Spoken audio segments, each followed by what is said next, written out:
Hey guys, it's Mark from Ace Tutors, and in this video, I'm going to go over two-tailed hypothesis tests and how they're different from one-tailed tests. So let's get right into it. As a reminder, the goal of any hypothesis test is to figure out something about a large population.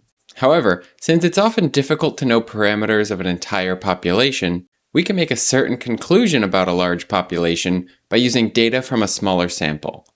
Depending on what we want to test about the population, there are a few different types of tests we can use. So what are all the types? Well, there are ultimately three different types you'll see. There's the left-tailed test, right-tailed test, and two-tailed test. So when would you use each one, and how is the two-tailed test different? Well, the test you would use ultimately comes from what you're trying to test about the population.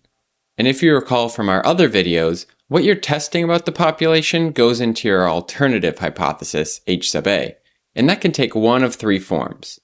The first is the left-tailed case, when you're testing to see if a particular population parameter, maybe a mean or proportion or difference in mean or proportion, is less than some number. The second is the right-tailed case, when you're testing to see if your population parameter is greater than some number.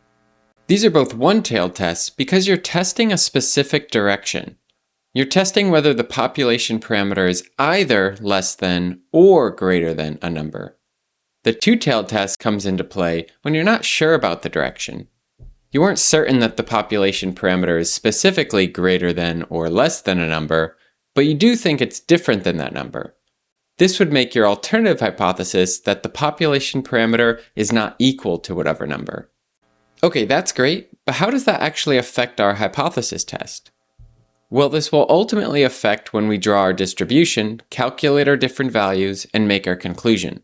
To illustrate this, let's use an example where we're using the normal distribution to do a one-sample z-test for means. And let's first discuss the left-tailed case. In this case, there would be some assumed value that the population parameter mu is. This would be where the center of our distribution is. You'd be testing whether the true value of mu is less than that value. When you collect your data on a sample of the population, you'd find your sample mean x bar is less than the assumed population mean, which might be like here in the distribution. Just because it's less than the assumed population, this gives some credibility to your claim, but it also could have just happened by chance based on the sample you collected. You'd next need to calculate the probability of getting that sample mean you got if the true population mean is in fact that assumed value.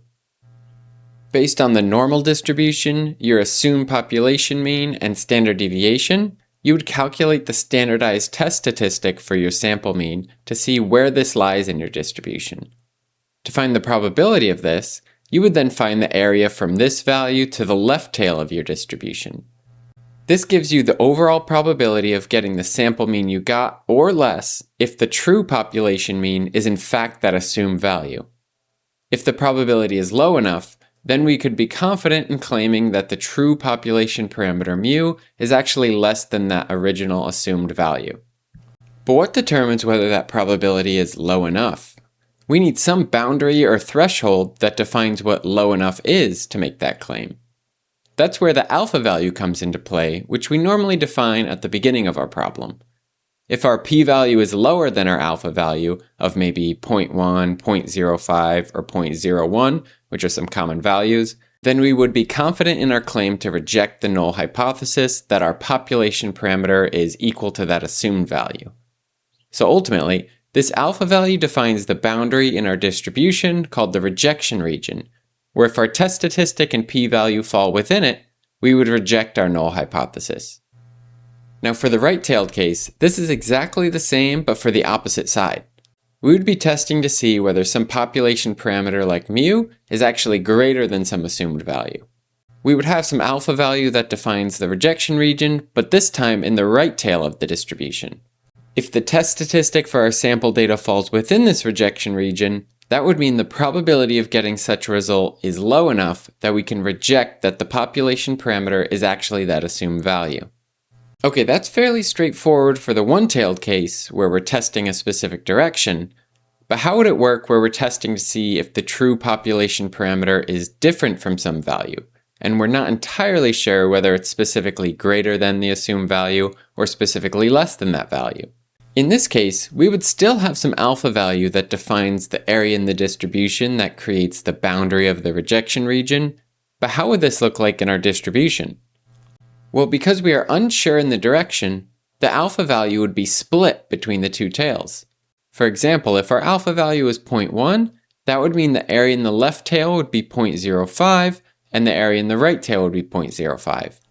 Because of this, when we go to calculate our p-value and compare it to our alpha value, we have to be careful. When we collected our sample, we would find that the sample data, x bar for the case of means, is different than our assumed population value. Let's say it was less than our population value, and when we calculate the test statistic for this value, we find that it's somewhere like here in the distribution. Just like the one-tailed case, the p-value would be the area in the distribution from this test statistic to the tail, but because this is a two-tailed case and we're unsure about the direction from the beginning, we need to account for the opposite tail as well.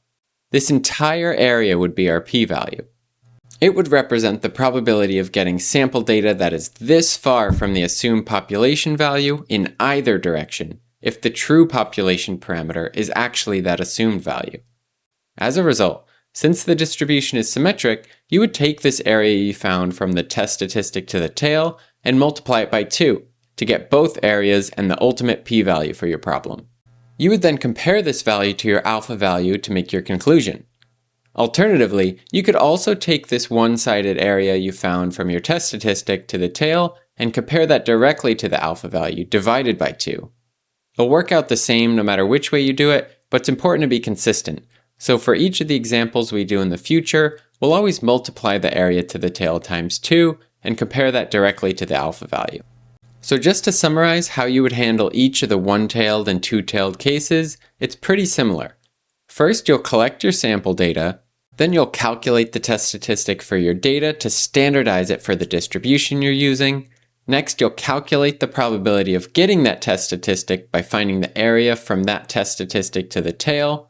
And then if you're doing a one-tailed test, then you'll be done, and this is your p-value. If you're doing a two-tailed test, however, then you'll take this value and multiply it by 2, and that'll be your p-value. In either case, you'll compare the p-value to your alpha value and conclude based on the result. Okay, so that's how two-tailed hypothesis tests work and how they're different from one-tailed tests.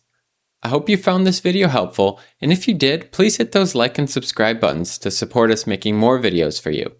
If you didn't, please leave us a comment down below to let us know what we can do better.